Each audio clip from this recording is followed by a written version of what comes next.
Welcome back to Play and Trade Guitars. I'm John. That's the lovely Carla behind the camera tonight, and this is Play and Trade Guitars, where we play it and trade it.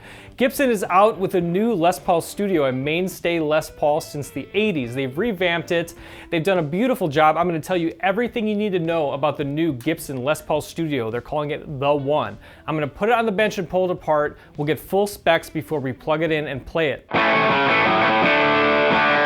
At the top, if you have not hit subscribe, we do the best new guitar reviews on YouTube. Hit subscribe and you'll also be in it to win it. We are giving away an American-made Martin D28 when we hit 100,000 subscribers. To win that guitar, hit subscribe now, turn on notifications, and sign up via Gleam. All that's down below. All right, without further ado, let's take a look at the One, Gibson's new take on the Les Paul Studio. These are great guitars.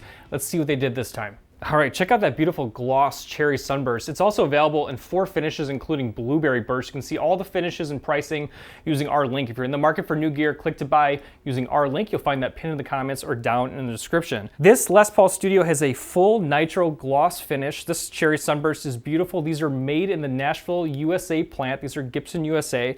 And check this out. You do not normally see binding on a Les Paul Studio. One of the things that makes a Les Paul Studio different than its bigger brother, the Les Paul Standard, is not a difference in general quality, but a difference in finishing features. Things like body binding, neck binding. Well, here they've given you a solid studio at $15.99, but they've included a premium feature with this bound Indian rosewood fretboard, which looks beautiful. Take a look under the hood before we plug it in. But I'm telling you right now, this guitar just had the smell, it has the feel, and I think they knocked this out of the park after listening to feedback on the last few iterations. Not that those were bad guitars, but this is the Les Paul Studio, which has been missing from the lineup for about the past year. So I'm psyched that they have this back. Let's hit the bench. All right, starting up at the top of the headstock, we've got that iconic open book Gibson headstock. This in gold screened script with Les Paul model Studio on the truss rod cover. Full gloss nitro finish. I love these Gibson Deluxe Kluson style tuners. My favorite look in terms of tuners. Fantastic. We've got a slim taper mahogany neck. And I just love the binding on a Studio. What a nice add. And this is an Indian rosewood fretboard. This one's in particular is just beautiful. It's got kind of this two-tone rosewood look, which is just gorgeous. Acrylic trapezoid inlays. Coming on down to the body, you've got this ultra modern weight relieved body, so it should be lighter weight. We'll get a scale reading in a second. Here you've got this gloss cherry burst finish. You can see our link for the other finish options. They look fantastic, including ebony and a blueberry burst and a wine red, which looks fantastic. But you can get a look at the back. The body is mahogany, and then you've got a plain maple cap unbound. These are Pro burst bucker pickups. We'll get a reading on those in a second. And then you got a Nashville style bridge. And you do have coiled taps on the volume and then just traditional tones. So let's get the strings out of the way and get some measurements on the neck. 1.69 inches at the nut. First fret, 0.81 inches. Up to a 12th fret of 0.9 inches. Slim taper profile. Ultra modern weight relief mahogany body with a plain maple cap. Comes in at 1.81 inches thick. We'll flip up this bridge humbucker. We've got a lead burst bucker pro in bridge position, PAF style humbucker. And then here in the neck, we've got a rhythm burst bucker pro, short neck tenon. We're 8-0 in bridge, 7-5 in neck, 3-8 combined. And then the volume knobs do have a coil tap. Let's see what's going on underneath the control cavity cover. Circuit board city. It's the same. I just like the idea of hand wiring. Gibson 500K pots and those taller pots for the push-pull on the volume coil tap. So we've got an ultra-modern weight relief body. So that means underneath this maple cap, you actually have holes that are plugged into the mahogany body. Quite a few of them just to reduce the overall weight. So let's see where this weighs in, see if that had any effect. So here you are at, we'll call it 8.5 pounds. And then flipping this beautiful Studio around for initial reaction. Nice, snappy, full ring, unplugged even. It feels fantastic in the hands. This neck profile, that gloss nitro finish, and this binding, beautiful piece of rosewood.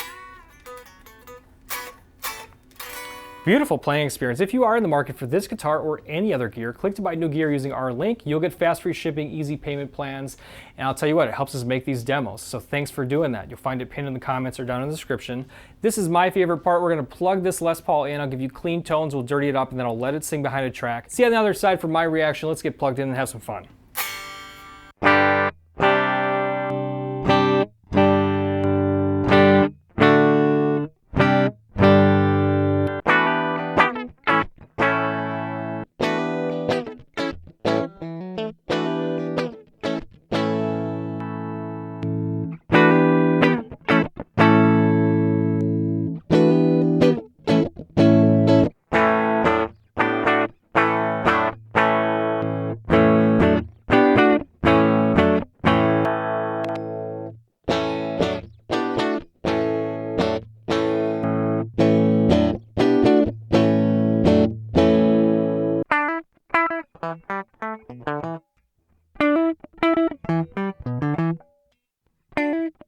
All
right, what do you think? You stuck with me to the end, so I'll give you my honest reaction and final score. I based my final score on 3 categories: overall playability, overall sound, and overall value.